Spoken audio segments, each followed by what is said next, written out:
I live for them too. This is who we are, my friend.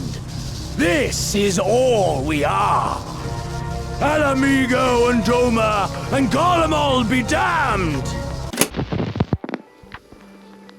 On the growing list of things people have said to me about Final Fantasy XIV, I've heard the least good things about Stormblood. It's led me to do some thinking on how I personally interpret the word of mouth when it comes to this game and my friends who talk to me about it. Everyone kept telling me that A Realm Reborn is bad and to just get through it, and I came out the other end thinking it was pretty alright.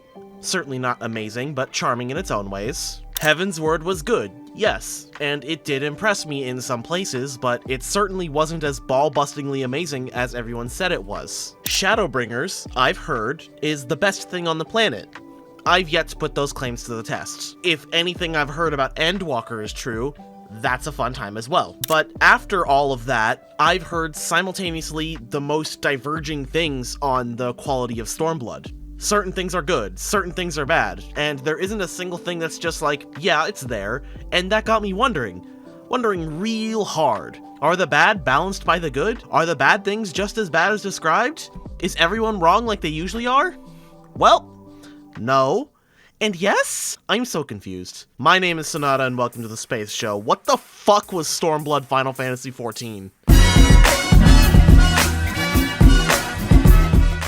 So I've basically been using my friend Robin's DMs as a note-taking service because he seems to get a kick out of my reactions. Beyond that, I know that he and I share some sort of rapport over respectful discussion, and it's more constructive for me to actually talk about things rather than just jot some notes down. I've never been one to actually take notes at all, I just let everything stew in my head and let them come out in writing, but at least talking to someone helps. So if I can say it now, thank you, Robin. Without him, this video wouldn't be half as good. That, and I'm going to be posting another video in about a week detailing my full unscripted thoughts about this expansion with him. There were very few things that were relayed to me on the quality of Stormblood besides a blanket, well, it's not great, and those few things are as follows. Lise is an idiot that drives the plot along. Yugiri, one of the smartest and stealthiest characters in the entire story, is made to be reckless and stupid. The villains are amazing and save the entire experience. Asahi is the fucking worst. And yes, a lot of these things are negative, it's true, but the amount of praise I've heard from Stormblood fans usually come from mechanics. As much as my Monster Hunter video would say, I'm not much into explaining how mechanics have affected my experience in this game specifically because it doesn't color how much I have enjoyed it. I play tanks. It's pretty brain dead, but even then there's not a whole lot to remember and think about as much as other games that I play and enjoy. I don't play Final Fantasy XIV for the gameplay, even though I do find it really fun and engaging. I play Final Fantasy XIV for the story, which is where Stormblood kind of drops off a cliff. Lise is a gigantic thorn in my side because this expansion was supposed to be the fallout of Papalymo's death and her coming to terms with that and leaving the Scions to become a leader of a nation that we've all heard about up to this point and we're just waiting to go to whenever the devs let us. We've heard of the Bull of Alamigo. We've heard about the resistance to Garlean invasion. We've had this whole other story waiting to be explored, and now there's a mess to clean up. It's time for us to pack our bags and go. Lise is important because she has personal stakes in the operation, being a native Alamigan that fled the homeland after it got invaded. Lise used to be known as Ida, but we come into the expansion gaining the knowledge that Ida was Lise's late older sister, and Lise just took on the name to keep up appearances. It didn't work. At the beginning of the expansion, Lise is pretty gung-ho about gathering a contingent of people to storm the city and take it back, but she's held back by everyone, very nicely, mind you, telling her that that's a stupid idea. She's angry that the Alliance won't help, even though they still have to deal with the fact that there's a war on their doorstep and they actually need to use their brains. Lise doesn't. After the main villain shows himself and kind of kicks our ass, we realize that it's safer to escape this part of the world and go off to the Far East, where we might have a way to cripple the Empire's influence in our own way. That's when we get the great idea to help out Yugiri and this guy called Gosetsu, who both hail from the nation of Doma. After crippling the Empire's influence there, and a few lessons of leadership learned, we finish the fight by taking back El Amigo with the Eorzean Alliance. This all in a vacuum sounds awesome, and yet it feels like it falls short with no small part going to the person in question. In the beginning of the expansion, all things considered, she has the right of things. She's naive, she's reckless, she's just about ready to throw hands at anything that dares get in her way, but when everyone gets their ass handed back to them by Xenos, it's a bit of a wake-up call. The thing is, we never get that. Lise, right up until the end, and I'm talking the level 69 quests, doesn't develop as a character at all. She's slightly different during the patches, as she's trying to be a reliable sort of leader for the former Resistance, but that's what she should have been after we left Authard, the far eastern continent. It's too little, too late.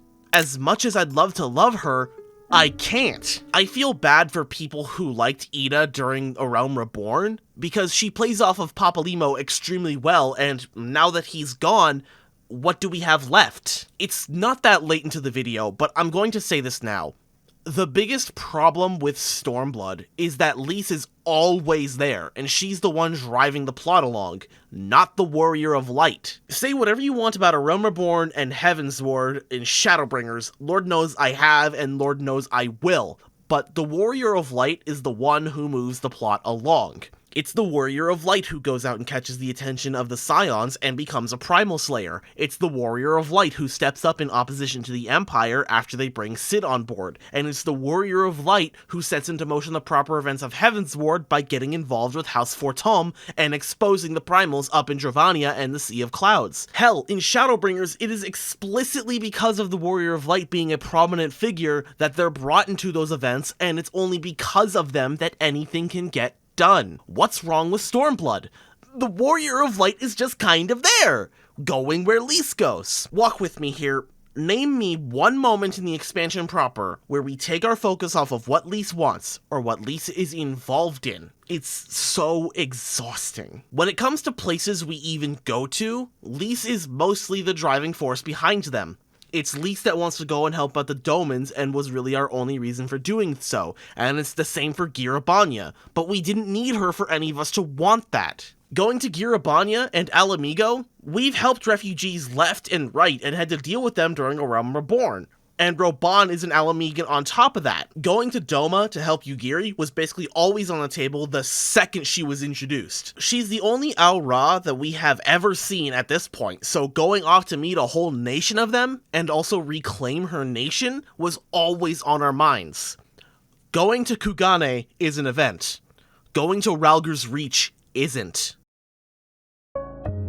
You know, for as much as the people have told me that the villains were amazing and whatnot, I couldn't come to nearly the same conclusion. Like, I think people just want to fuck Xenos and Yotsuyu, which is completely fair, but they're not that good. Xenos is actually fucking terrible. Yotsuyu is pretty okay herself.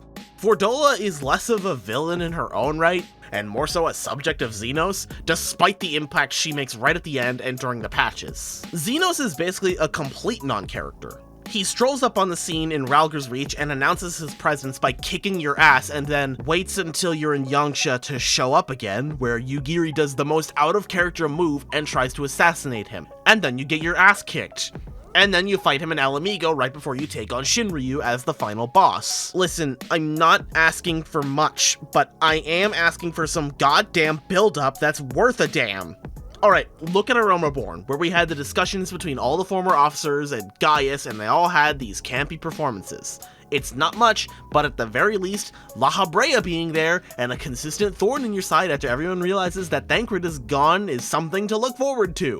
Something is better than nothing. The build up to Ultima Weapon from slaying primals, all of this and more leading up to the one voice line I knew I had to capture myself. Such devastation! This was not my intention! And then we get to Heavensward, which was already hitting us pretty hard with fuck the church vibes on entry. though that may be my history with JRPG storylines. And then the Archbishop reveals that he's been in league with Asians, and you're ready to commit actual regicide on him. His personal guard are kind of assholes to you and your friends, and all of this is a whole ass problem here in Ishgard way up until right after you learn the truth of the Dragon Song War, and he literally becomes a primal and says, pull up or shut up, and it's fucking awesome! Not to mention how much Estinian talks about Nidhogg, and then you go slay Estinian Nidhogg in patch 3.3. That was fucking awesome! What do we see about Xenos? Nothing. We see him be an abusive boyfriend who's thirsty for a good fight, but that's about it. There's no build-up, there's barely any personality to speak of besides quote-unquote ruthless, and it's not even fun, or remotely cool. I'm literally always in favor of same-size boss battles, but we fight the man 3 times. One of them was completely unnecessary and could have just been a cutscene. It was pointless. When he finally recognizes you as someone worthy of his fucked up version of a hunt, he projects that shit onto you in the worst way possible, like some weird abusive boyfriend. Robin, I know you're watching this, so I'm copying your homework, way more than I already have. I heard from somewhere that people think Xenos is cartoonishly evil, and he's not. Emmett Selk is cartoonishly evil. Gaius von Baelsar is cartoonishly evil. Archbishop Thordan isn't cartoonishly evil, he's menacing evil, and he knew exactly what he was doing and still said, this is worth it, and he's an actual threat. Xenos is the ruthless evil, the guy you're supposed to want to take down because he's been a problem for most of the game's lifetime, and he hasn't. Xenos treats you like an arch-nemesis when that is hardly the case. The Warrior of Light is kind of there just dealing with the new problem.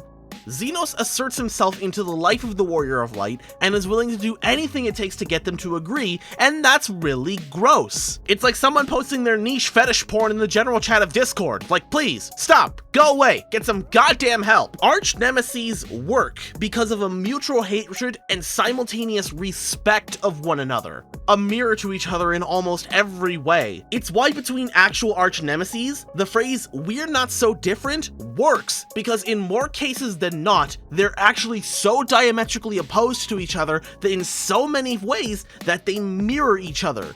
Yet, we don't get that in Stormblood. In the words of someone smarter than I am, Xenos decided that you totally must have the same near fetishistic love of blood and combat that he does, because he's projecting his issues onto you.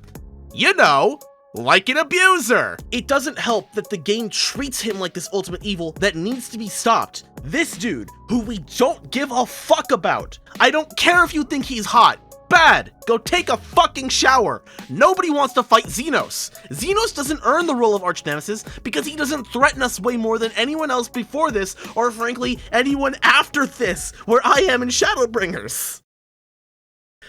Yotsuyu, on the other hand.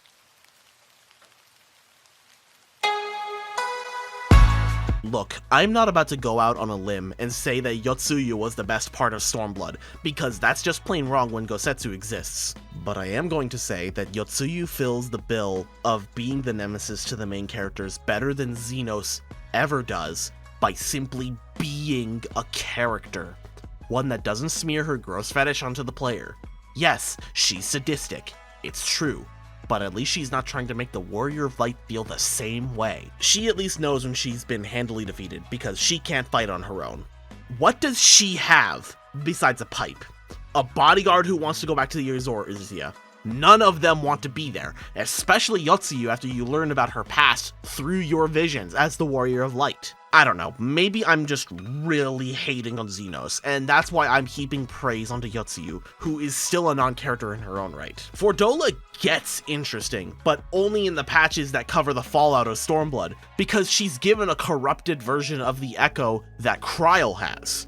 It's one of the only times in fiction that I can name off the top of my head that shows someone who did absolutely reprehensible shit doing something nice, and everyone going, listen, you are still the worst person alive, and I would kill you right now.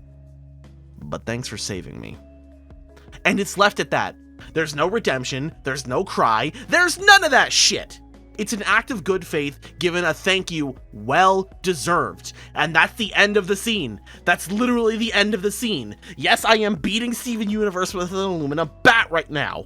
Look, I could go on for hours on the things I didn't like about Stormblood, but I will leave it at this.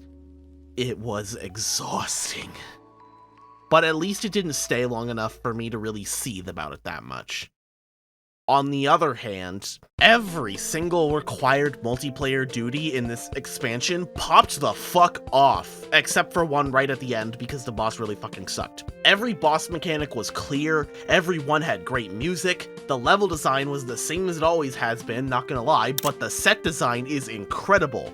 The characters I do like are either complete characters, or characters that are charming enough that I don't care. Gosetsu is best boy. Hien is actually a character that I'd actually follow as a leader. Roban and his son Pippin actually get some sort of development and closure during the events of the story, and Alize goes from being barely in the story at all to being one of the consistently best things about Stormblood as a whole. Seriously, Alize fully becomes a red mage during the events of the story and stays interesting the entire time, talking about her experiences as a child prodigy and how being away from Alphino so long affected her. And she's funny! She's the only person to make mention of the conspicuously well-timed amount of adventurers that the Warrior of Light calls on for duties, and doesn't just refer to them as a contingent unit that the Warrior of Light has on hand. That was hilarious! It's really fun! During the patches, Yotsuyu loses her memories and becomes this adorable girl with no care in the world, but when she's forcibly brought back into being a murderous bitch, it's shown that she has a heart because she escapes knowing that she doesn't deserve any kindness that had been afforded to her the past few days. It's really good and honestly such a nice send-off for her because right after, we get to the one trial I had been waiting to do ever since I started playing this game.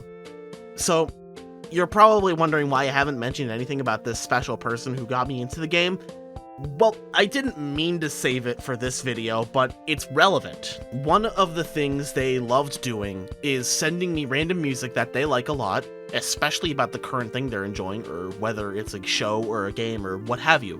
One of the first things they ever sent to me was the Tsukuyomi trial music, and that also featured gameplay of the trial itself, and I was immediately hooked in a way I couldn't describe. This is what I had been waiting for. God, I couldn't wait. After everything I had to deal with to get here, I was so happy. I felt the exact same way when I hit the Dancing Plague in Shadowbringers. Surprised I was able to get anyone playing older content. Is my joke timely and funny yet? Final rating for Stormblood is a sword and shield out of black and white. It exists. I'm not the main character and it exists. And somehow the stuff they added after the game came out was both better and worse than the base game. Once again, huge thank you to Robin for all the help with this video. Most of my videos wouldn't happen without him, and he's been such a huge pillar of support for me ever since I started doing monthly videos. Well, attempting to do monthly videos. I'm about halfway done with Shadowbringers by the time I'm writing this, and maybe I'll be done with it when the video comes out. I genuinely have no idea. I'm probably going to be holding off on making a Shadowbringers video for a little bit, since I'm not sure how I feel about it as a whole just yet. But in any case, thank you for watching. Why did they remove my wife from the expansion? She was injured during the battle at Rauker's Reach and permanently benched until the end. Why, Yoshi P? Why?